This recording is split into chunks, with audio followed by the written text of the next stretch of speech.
I was just reading the article today about a man, so called, dressed as a woman, was denied exit from Ukraine because um, she was a man.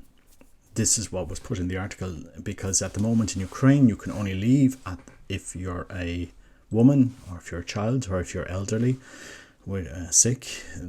Any able-bodied men are obliged to stay in Ukraine. And it's interesting to see this narrative playing out at the moment. If this had happened in any other country in the West, there'd be uproar in the media and so on and so forth, because we are told you can be anything you want today. Man, woman, non-binary, whatever you want to identify yourself as, you can do that. This is the push more and more. So if you're born with one thing and you want to change nothing, okay, we all know what's going on. The West is supporting Ukraine, horrendous situation, a sovereign country being invaded by a foreign country. And yet there are certain things we see like this in a news story that have happened in any other country in the West. They'd be jumping up and down, transgender rights and so on and so forth. So I just wonder, are we starting to see the collapse of these Western ideas that you can be whatever you want? Is this where are we going today? We're being obliged to say black is white when many people don't agree with that idea. There is a women's social network in the UK, and a few transgender men wanted to join that social network, but the social network was using facial identification to see if you had the traits of a woman to be able to log on to that network. And they got a lot of abuse for not allowing transgender women into that network. But the women wanted to have a space of their own. They wanted to have a network of their own. They didn't want men in there. They didn't want transgender men in there. And we saw, J.R. Rowling, the writer, the Harry Potter author, she got a lot of abuse for saying this. And you've seen this in the media in the UK, questions being asked, well, what is a woman, I suppose? And it's a legitimate question to ask, what is a woman and what is a man? To ask what are things, to look at things to see what are they. It's in our basic human nature. So I just wonder, are we seeing now this slow collapse of these towers of Babel that we've constructed?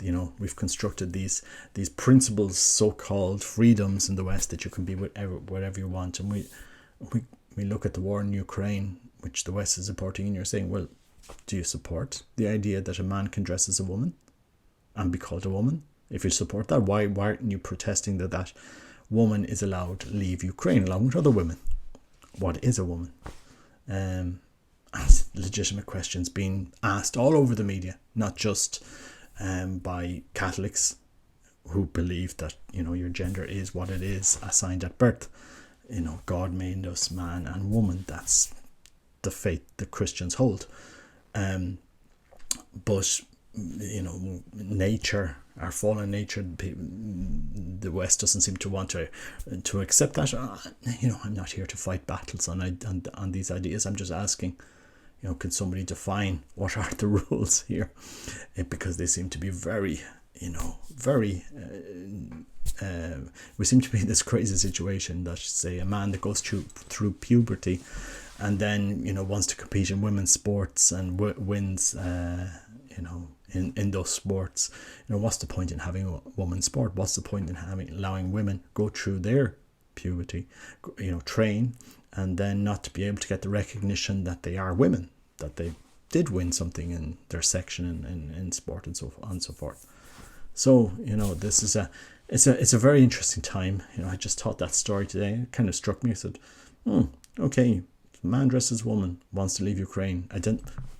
Who knows? Maybe that person identifies as woman. In the West, you can do whatever you like, but in Ukraine, you can't. No. Zelensky was pushing all of the Western values into Ukraine. They want to be part of the EU. They want all of our Western values. They want abortion. All of these same-sex marriage, all of these Western values. This is what Zelensky was pushing. And okay, so If the West was pushing those values into Ukraine, why aren't you defending those values now when they're obviously not being respected? Or do we have two-tier system of defending values in the West? What are our values? Because it seems to be very hard to pin down what are Western values. Eternal growth, capitalism. I think we all saw a chilling, unveiling of the curtain behind Western values this year, which were the bank accounts of truckers in Canada being frozen because they protested. I thought that was very, very telling to see the bank accounts of truckers being frozen.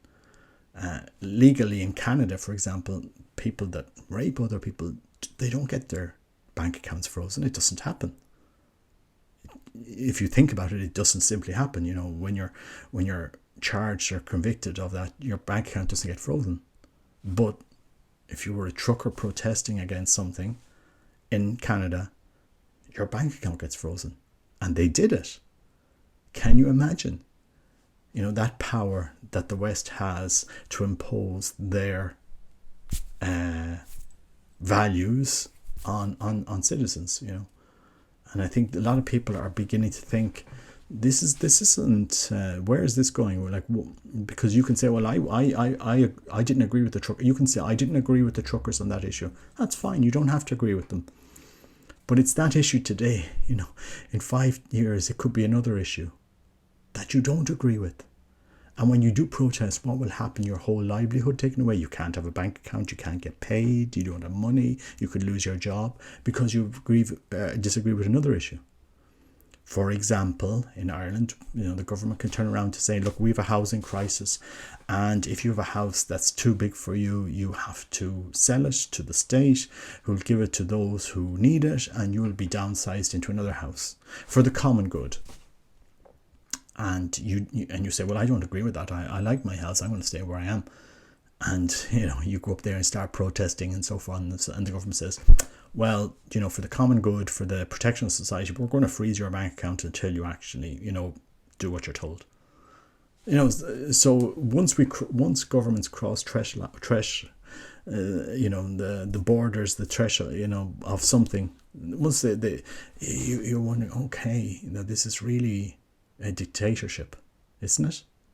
If you talk out against so-called Western values that you don't agree with, you just get cancelled. Is that where we're going? I suppose legitimate questions to ask. We should be allowed to have discussions. We should be allowed to challenge. Okay, well, you're coming at us with this idea and this proposal. Now, can we have a free and open debate on this? Can we discuss this? And when that's not allowed, you wonder, okay, why isn't discussion allowed? And isn't this a little bit like China, where if you don't agree with it, you're mowed down by a tank in Tiananmen Square, or you're locked up in the Uyghur camps because you happen to be Muslim and don't agree and want your faith to be respected. It's a very chilling time we live in. It's a very chilling time. So I just thought, that story in Ukraine is very interesting to see. It framed in the media this way: a man dressed as a woman is denied exit from Ukraine. Well, if a man dressed as a woman was denied exit from Dublin Airport, you could be sure there'd be protests at Dublin Airport and outside the Dáil, asking for respect for that person's rights to identify and to dress as they want. No? Or do we assume, is it only when it seems when there's a war in place, all of these values and stuff that we so badly love and protect in the West, it seems like they don't apply anymore. No, we'll shove that to the side. It's not really important. What values are important for the West? Are these values important or are they not? It seems a very interesting time,